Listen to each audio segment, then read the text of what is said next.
미국 중앙은행인 연방준비제도가 4년 반 만에 기준금리를 인하했습니다. LA시 의회가 LA에서 살해된 양용 씨를 공식 추모했다고 전해졌습니다. 뉴저지 경찰의 총이 맞고 사망한 빅토리아 이 씨에 대해 조치가 전혀 없는 것에 대해 비난 여론이 일고 있습니다. 오늘 저녁 트럼프 전 대통령이 롱아일랜드 나소 콜로세움에서 유세에 나섰습니다. 낙태금지법 관련 첫 사망자가 2022년 조지아주에서 발생했다고 전해졌습니다. LA 한인타운에서 70대 한인 남성이 난폭 운전에 항의하다 폭행을 당했습니다. 레바논 무선 호출기 폭발 사고로 사망자가 12명으로 늘었습니다. 일부 델타 항공기로 이동 기한 문제로 출혈 사고가 기술 인력들이 법무부가 사기 혐의 유죄 판결을 받은 한국계 미국인 황성국 씨에 대해 추가 조사를 진행하고 있습니다. 온라인으로 미리 범죄를 계획한 강도들이 기승을 부리고 있습니다. 뉴욕시에서 81세 여성이 행인에게 묻지마 폭행을 당했습니다.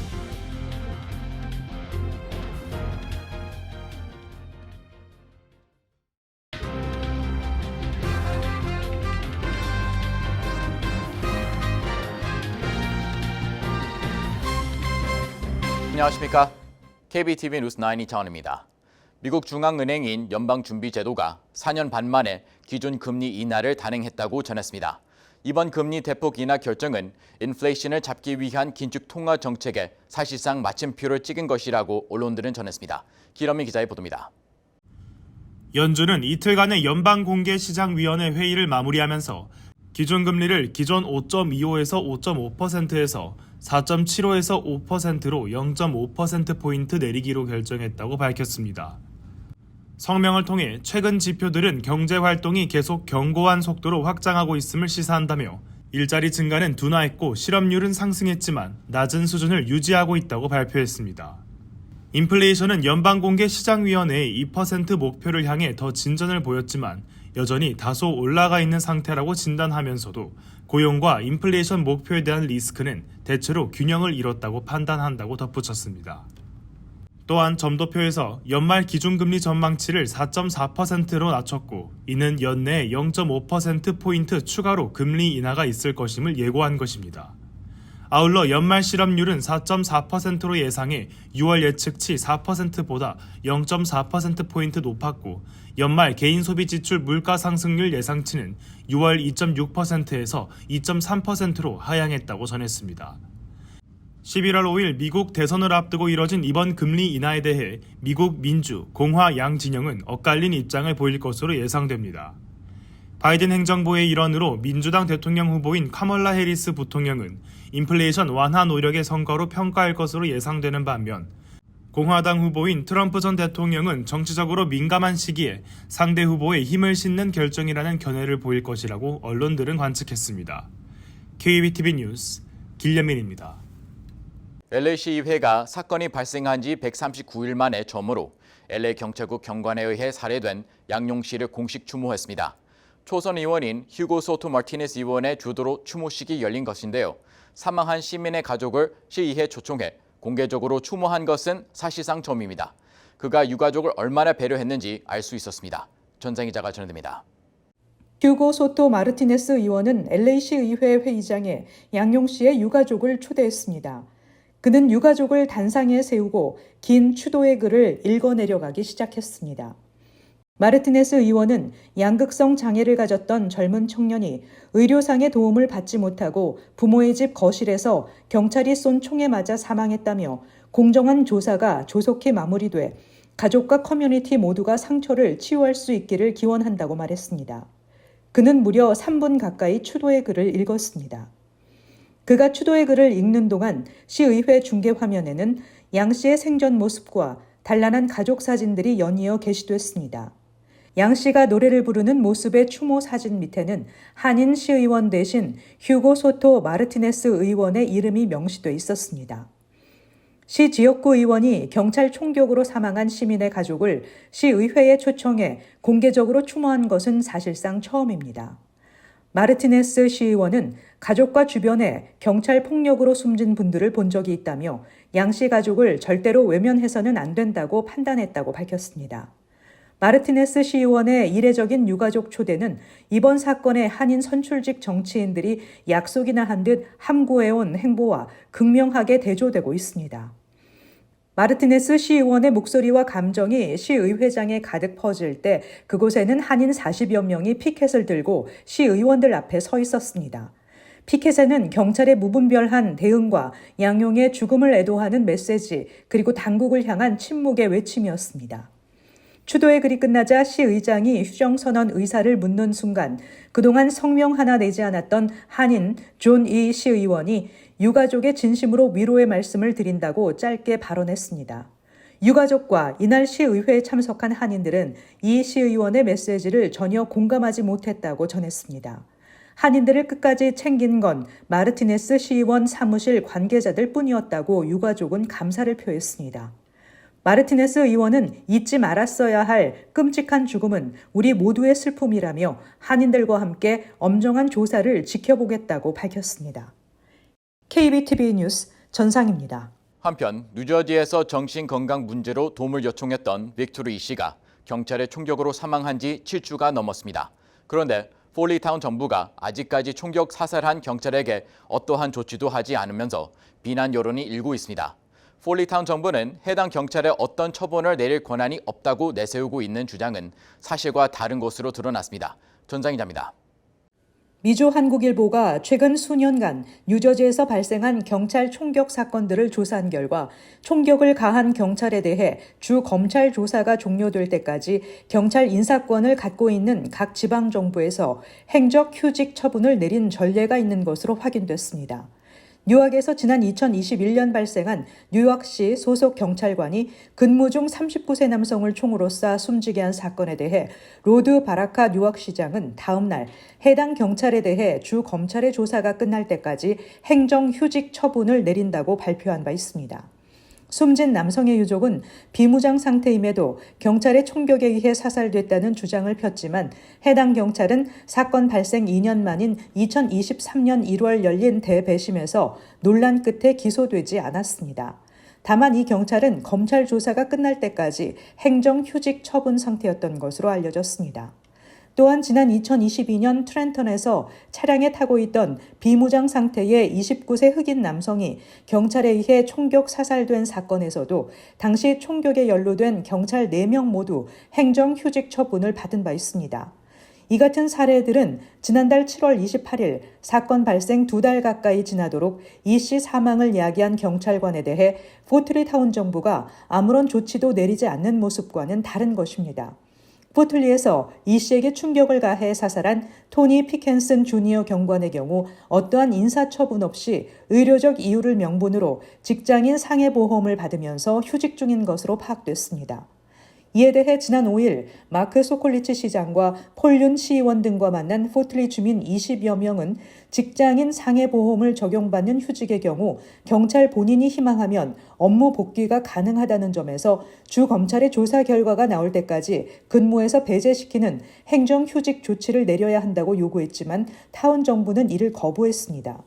행정휴직 처분 요구는 같은 날 오후에 열렸던 포틀리 타운 의회 회의에서도 이어졌지만 소콜리치 시장 등은 주 검찰의 조사가 진행 중이기 때문에 주 법상 타운 정부는 어떠한 관여도 할 수 없다며 거부 입장을 반복했습니다.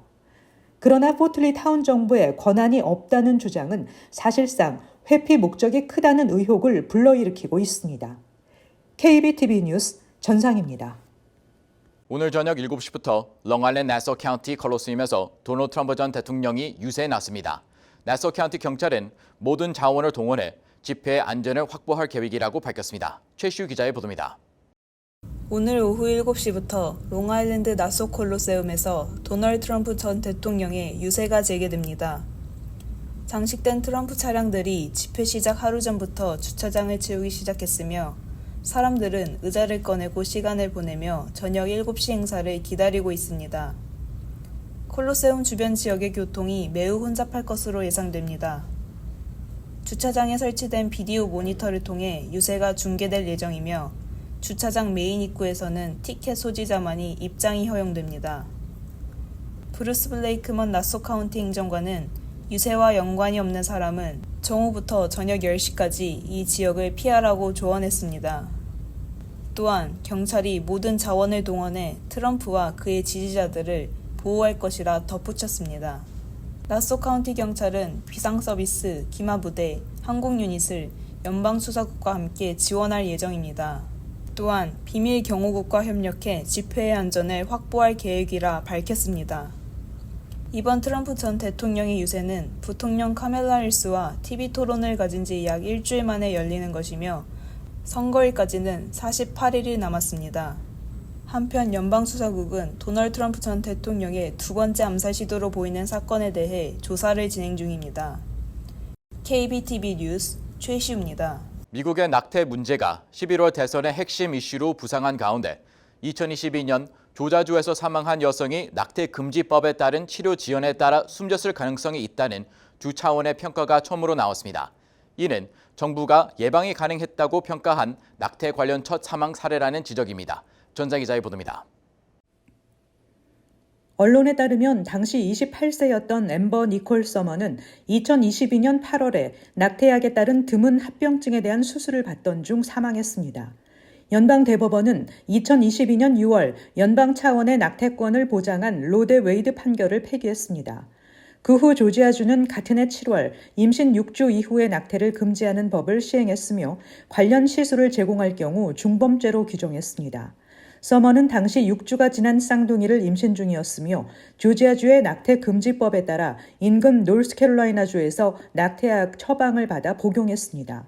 그녀는 이후 드문 합병증으로 상태가 급격히 악화됐으나 조지아주에서는 낙태 금지법에 따른 처벌 우려로 그녀에 대한 수술을 17시간 동안 미뤘으며 그녀는 응급수술을 받던 중 사망했습니다. 조지아주의 관련 공식위원회는 이 사망에 대해 예방할 수 있었다고 평가했으며 이는 정부가 예방이 가능했다고 평가한 낙태 관련 첫 사망 사례라고 프로퍼블리카는 보도했습니다. 이에 대해 민주당 대선 후보인 카말라 해리스 부통령은 성명을 내고 이것이 바로 로데 웨이드가 폐기됐을 때 우리가 두려워했던 것이라며 이것은 도널드 트럼프가 한 행동의 결과라고 비판했습니다. KBTV 뉴스 전상입니다. LA 한인타운 wilshire길 한복판에서 70대 한인이 난폭 운전에 항의하다 폭행당해 중상을 입었습니다. 폭행을 강한 30대 히스패닉계 운전자는 도주했으며 현재 김 씨의 상태는 반복적인 강한 폭행으로 인해 뇌혈관에 문제가 생겼을 가능성이 있는 것으로 알려졌습니다. 전장 기자입니다. 피해자 76세 김홍래 씨에 따르면 윌셔 블루바드에서 버몬트 애비뉴 방향으로 운전하던 중 호버트 블루바드 교차로에서 난폭 운전으로 갑자기 차량이 끼어들었으며 김 씨는 가까스로 사고를 면했습니다. 김 씨가 차량 운전자를 향해 불만을 토로하자 은색 쉐비 세단을 운전하던 30대 중반의 히스패닉계 운전자는 김 씨에게 손가락 제스처와 함께 욕설을 퍼부었습니다. 이에 김 씨가 차에서 내리자 쉐비 운전자도 차에서 내려 김 씨를 폭행하기 시작했습니다. 한동안 폭행을 계속하던 쉐비 운전자는 그대로 도주했고 김 씨는 피를 흘리며 직접 올림픽 경찰서를 찾아 신고했습니다. 올림픽 경찰서 측은 김 씨가 직접 촬영한 용의자 차량 번호를 토대로 신원 파악에 나서는 한편 형사사건으로 진행할 예정이라고 밝혔습니다. 신고 후 LA 한인타운의 한 내과를 찾은 김 씨는 정밀검사가 필요하다는 의사의 소견을 듣고 병원 응급실로 이송됐습니다.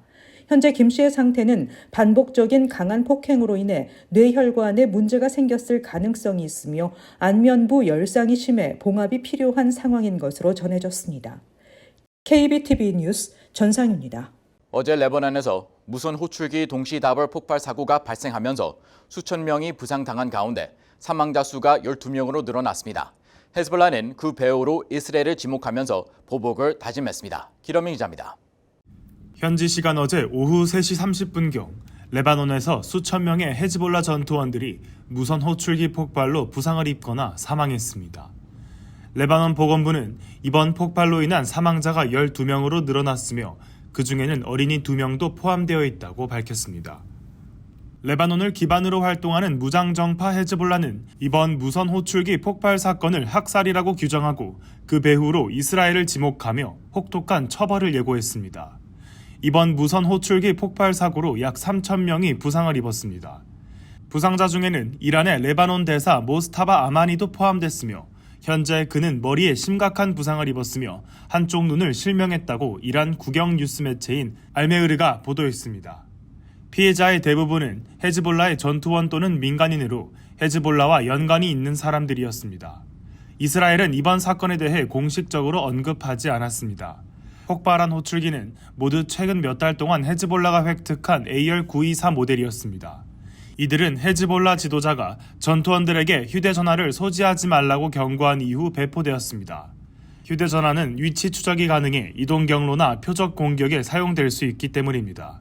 뉴욕타임즈는 이스라엘이 대만에서 제조된 골드 아폴로 호출기에 폭발물을 숨긴 후 이를 레바논으로 수입했다고 보도했습니다. 폭발물은 배터리 옆에 삽입되어 있었으며 원격으로 폭발할 수 있는 스위치가 장착되어 있었던 것으로 파악됩니다. 헤즈볼라 관계자는 이번 사건을 이스라엘과의 지난 1년간의 갈등 중 가장 큰 보안 침해라고 규탄했습니다. 헝가리 부다페스트에 본사를 둔 회사가 해당 호출기를 제조했으며 수요일에 또 다른 회사가 자사의 브랜드가 호출기에 사용된 것이라고 발표했습니다. 미국은 이번 사건과 관련해 전혀 알지 못했으며 배우가 누구인지 파악된 바 없다고 밝혔습니다. 대만의 골드 아폴로사는 성명을 통해 이번에 폭발된 제품은 헝가리 부다페스트에 기반을 둔 BAC 컨설팅 KFT가 제조했다고 밝혔습니다. KBTV 뉴스 길려민입니다. 델타 항공기에 탑승한 일부 승객들이 기압 관련한 문제로 인해 기와 코에서 심각한 출혈 증상을 겪는 사고가 발생했습니다. 문제가 발생하자 델타 항공기는 회항 조치됐으며 델타 측은 공개 사과문을 발표했습니다. 이번 사건과 관련해 연방항공청이 조사에 착수할 예정입니다. 김원민 기자입니다. 일부 델타 항공 노선에서 승객들이 기압 문제로 인해 출혈을 일으킨 사태가 발생해 현재 회복 중에 있다고 델타 항공 측이 오늘 밝혔습니다. 델타 항공은 성명을 통해 유타주 솔트레이크 시티에서 오리건주 포틀랜드로 향하는 항공기 안에서 기내 압력 문제가 발생해 일부 승객이 코와 귀에서 출혈 등의 증상을 겪었다고 전했습니다. 성명에 따르면 사고는 9월 15일 델타 항공 1203편 비행 중 발생했으며 델타 측은 기압 문제로 인해 승객들의 건강에 지장을 준 데 사과의 뜻을 밝혔습니다. 승객 안전사고로 인해 승무원들은 내부 규정에 따라 솔트레이크 시티로 회항 조치시켰으며 지상팀은 고객들이 필요한 자원을 제공했다고 전했습니다. 문제의 항공기에 탑승했던 승객들은 다른 항공기로 이동 조치됐으며 델타 소속 기술 인력들이 문제가 발생한 항공기 기압 문제를 해결한 뒤 다음날 정상 운항 서비스에 투입한 것으로 확인됩니다. 당시 문제의 항공기에 탑승했던 승객 제키 퍼서는 CNN과의 인터뷰를 통해 귀를 찌르는 듯한 고통을 느꼈다고 밝혔습니다. 그녀는 귀에서 공기가 새어나가는 소리가 들리고 오른쪽 귀에서 피가 나기 시작했다고 말했습니다. 그녀는 자신의 동료를 비롯해 주변의 승객들이 고통을 호소하며 귀를 잡고 있었고 일부 사람들은 귀와 코에서 피를 흘렸다고 덧붙였습니다. 또 다른 승객 캐리 넬러는 언론사 인터뷰를 통해 비행 중 문제가 발생했음을 승객 모두 곧바로 알아차릴 수 있었다며 자신의 남편도 두 손으로 귀를 막고 있었으며 뒷줄에 탑승한 한 남성은 코피 출혈이 너무 심해 주변 사람들이 도와줬다고 설명했습니다. 회항 후 아직까지 승객들의 심각한 부상은 보고되지 않았지만 의료진은 현재 10명의 승객이 추가적인 검사와 치료가 필요하다고 판단했습니다.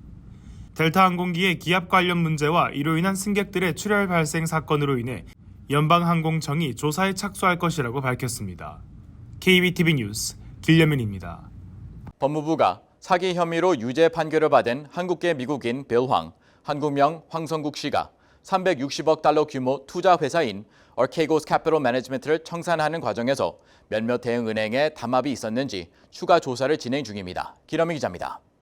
블룸버그 뉴스와 뉴욕포스트는 샌프란시스코 연방수사관들이 2021년 3월 아케고스 청산 과정에서 크레디트 스위스, 노무라 홀딩스, UBS 그룹이 가격을 통제하고 100억 달러에 달하는 손실을 최소화하기 위해 서로 공모했는지에 대해 조사를 벌이고 있다고 보도했습니다.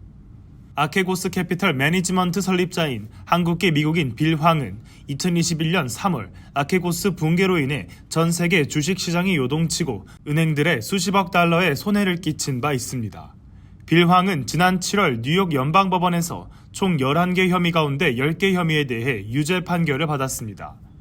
황 씨가 운영한 아케고스는 주식 스왑 상품으로 특정 기업들의 대규모 지분을 비밀리에 확보했으며 아케고스의 포트폴리오는 특정 소수 기업에 대한 과도한 베팅으로 이어졌습니다.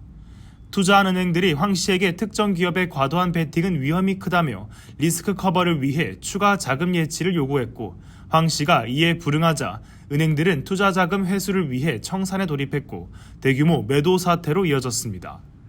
이 과정에서 크레디트 스위스, 노무라, 모건 스탠리, UBS 등 아케고스에 대출을 해준 다수의 은행이 총 100억 달러 이상의 손실을 입었으며 금융권 대규모 손실로 이어졌습니다. 크레딧 스위스는 55억 달러, 노무라는 29억 달러의 손실을 기록했습니다.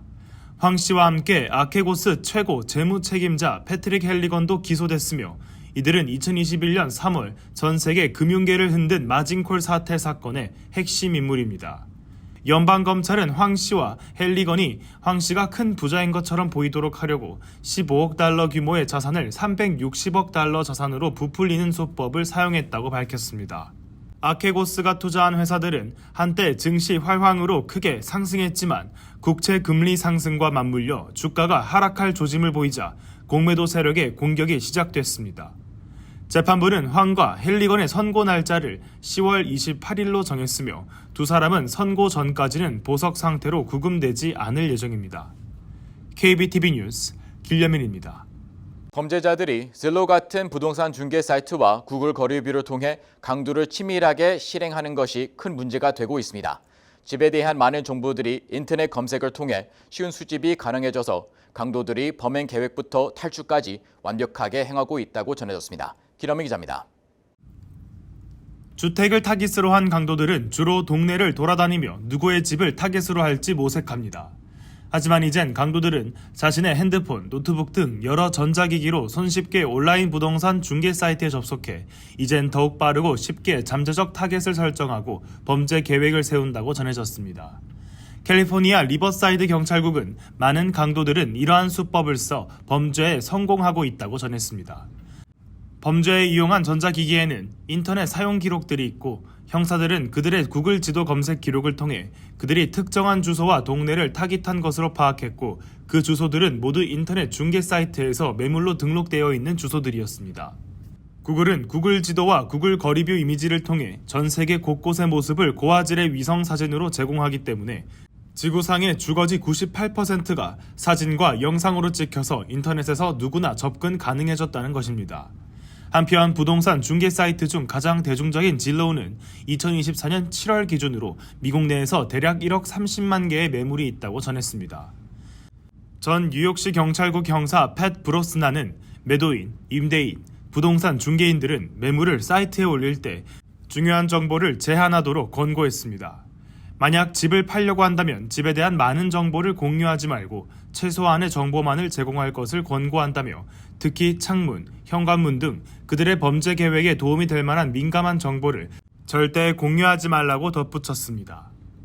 또한 집 내부 혹은 외부 360도로 영상을 제공하는 것은 강도들이 집안 곳곳 허술한 사각지대뿐만 아니라 경비 시스템이 있는 곳들까지 범죄의 시작과 탈출 경로를 세세하게 계획할 수 있도록 도와주는 것이라고 했습니다.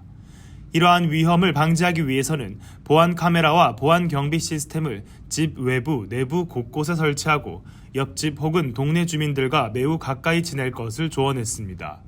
또한 구글 지도에 문제 신고하기를 통해 내 집을 이미지에서 모자이크하거나 삭제 처리하는 것도 강도들의 타겟에서 손쉽게 벗어날 수 있는 방법이라고 전했습니다. KBTV 뉴스 길려민입니다. 맨해튼 어퍼 웨스트사이드에서 아들의 개를 산책시키던 중 묻지마 공격을 받아 노인 여성이 뇌진탕을 일으켜 의식을 잃고 부상을 당하는 사건이 발생했습니다. 당시 공격을 받는 충격적인 영상이 공개됐는데요. 용의자는 현장에서 도주해 경찰이 추적 중입니다. 전장 기자입니다.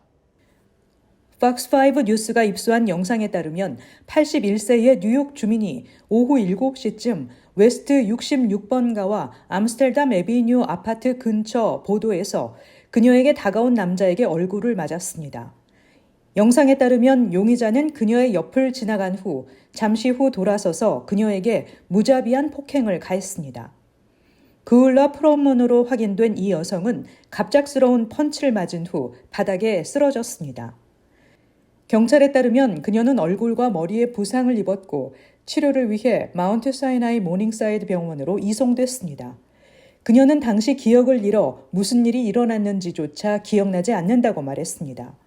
얼굴과 몸에 멍이 들었고 당시 의식을 잃었으며 뇌진탕을 일으켰다고 들었다고 그녀는 전했습니다. 그녀는 범인에게 표적이 된 것 같지는 않다고 밝혔습니다. 2007년부터 어퍼 웨스트 사이드에 살면서 링컨 센터를 자주 찾던 프리머는 부상을 회복하고 있지만 이 같은 공격으로 인해 밖에 나가기가 두렵고 지하철을 타지 않을 것이라고 말했습니다. 경찰은 용의자를 체포하지 못했다고 밝혔습니다. KBTV 뉴스 전상입니다. 민족의 대명절 추석날인 어제 백악관에서 처음으로 한국 민요 아리랑이 울려 퍼지고 송편 등 한국 음식 냄새가 가득 찬 가운데 추석 축하 행사가 열렸습니다. 미 전역에서 참석한 100여 명의 한국계 미국인들은 감격을 감추지 못했습니다. 바이든 정부에서는 조 바이든 대통령과 카말라 해리스 부통령이 각각 서면으로 축사했습니다. 행사에서는 앤디킴 연방 하원의원, 줄리 터너 국무부 대북 인권 특사, 성김 전 대사 등도 참석했습니다. 이날 행사에는 적지 않은 사람들이 한복을 입고 참석했으며 뉴욕 한인 청소년 합창단은 색동 저고리를 입고 공연했습니다. 부채춤 공연을 한 YHK 어소시에이션도 한복과 족도리 등을 착용했습니다. 경찰에 따르면 분홍색 샤워캡처럼 보이는 모자와 핫팬츠를 입은 사람과 또 다른 한 사람이 퀸즈 지하철 정류장에서 빈 열차에 몰래 올라타 열차를 운행하다 사고를 냈습니다. NYPD가 공개한 영상에 따르면 독특한 옷을 입은 두 사람은 브라이어우드 역에서 비어있는 열차에 탑승해 운전했고 이들로 인해 열차가 충돌해 파손됐습니다. 열차를 타고 얼마나 멀리 이동했었는지는 불분명합니다. 경찰은 두 사람이 열차에서 내려 도주했다고 밝히고 이들의 신원을 확인하기 위해 대중의 도움을 요청하고 있습니다. 이 사건으로 부상을 입은 사람은 없었습니다. 영국이 일부 중동국에 적용하던 무비자 외국인 여행자에 대한 전자여행 허가 ETA 제도를 미국과 한국 등 전 세계로 확대 시행합니다. ETA는 입국 전 온라인 등록 등을 통해 입국 허가를 받는 제도로 영국은 지난해 11월 이 제도를 도입했습니다. 그동안은 카타르, 바레인, 쿠웨이트, 오만, 아랍에미리트, 사우디아라비아 등 중동 일부국에 제한적으로 적용했습니다. 발표에 따르면 내년 1월부터는 기존 대상에 더해 거의 모든 외국인에게 ETA 발급이 의무화됩니다. 시보건국 인력이 부족해 최근 들어 위생검사 건수가 크게 줄었다는 분석입니다. 뉴욕시장실이 발표한 바에 따르면 지난 회계년도에 시 정부로부터 위생검사를 받은 뉴욕시 식당은 66.4%에 불과했습니다. 그전 회계년도의 경우 뉴욕시 식당 중 83%가 시정부 위생검사를 완료한 바 있습니다. 뉴욕시는 식당, 카페, 술집 등의 위생검사를 실시하고 위생 등급을 문 앞에 붙여 고객들이 인지할 수 있도록 운영해오고 있습니다. 1차 검사에서 A등급을 받지 못하면 재검사를 실시하고 C등급을 받게 되면 한 번 더 검사를 통해 시정 여부를 확인합니다. 시정부는 이처럼 뉴욕시 식당에 대한 위생검사 비율이 낮게 나타난 이유로 인력 부족을 꼽았습니다.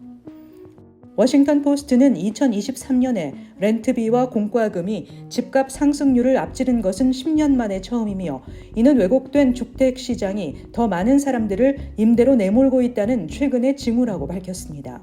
데이터에 따르면 2011년부터 2019년까지 실질 렌트비는 매년 3% 미만으로 올랐습니다. 코로나19 팬데믹이 정점에 달한 후인 2022년에는 렌트비가 1% 상승했지만 지난해에는 3.8% 올랐습니다. 이에 비해 인플레이션 반영 중간가 주택가치는 1.8% 상승에 그쳤다는 것입니다. 페이스북 자회사 인스타그램은 이번 주부터 서비스 국가에 따라 16세에서 18세 미만 청소년 신규 가입자의 계정을 비공개로 설정하기로 했습니다. 이렇게 되면 10대 가입자로부터 접근을 허락받은 사용자만 해당 계정의 게시물을 볼 수 있습니다. 인스타그램은 이미 공개된 계정을 운영하는 기존 10대 가입자의 경우 비공개 계정 전환 방법과 장점을 안내하기로 했습니다. 유해 컨텐츠 등을 올려 반복적으로 경고를 받은 성인은 미성년자 계정에 접근하는 것이 제한됩니다.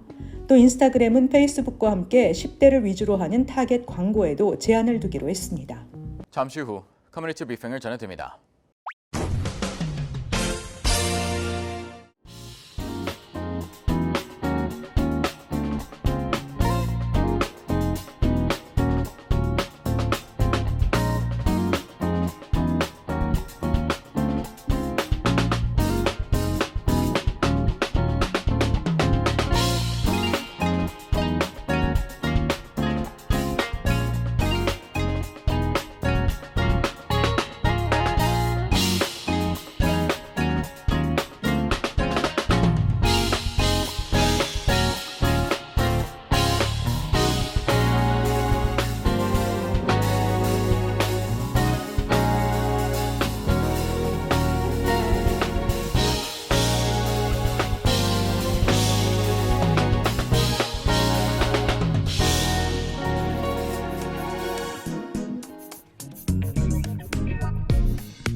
이어서 환율과 증시 전해드립니다.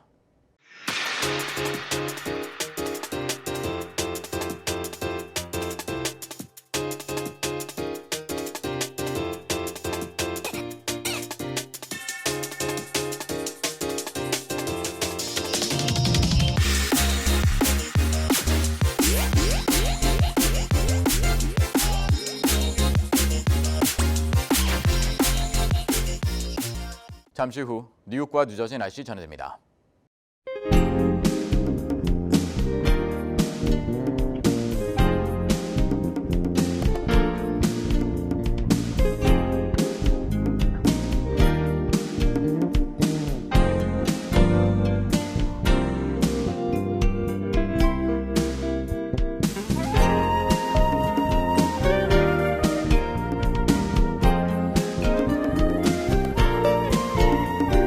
KBTV 뉴스9 마칩니다. 오늘도 시청해주셔서 감사합니다. 편안한 밤 보내시 바랍니다.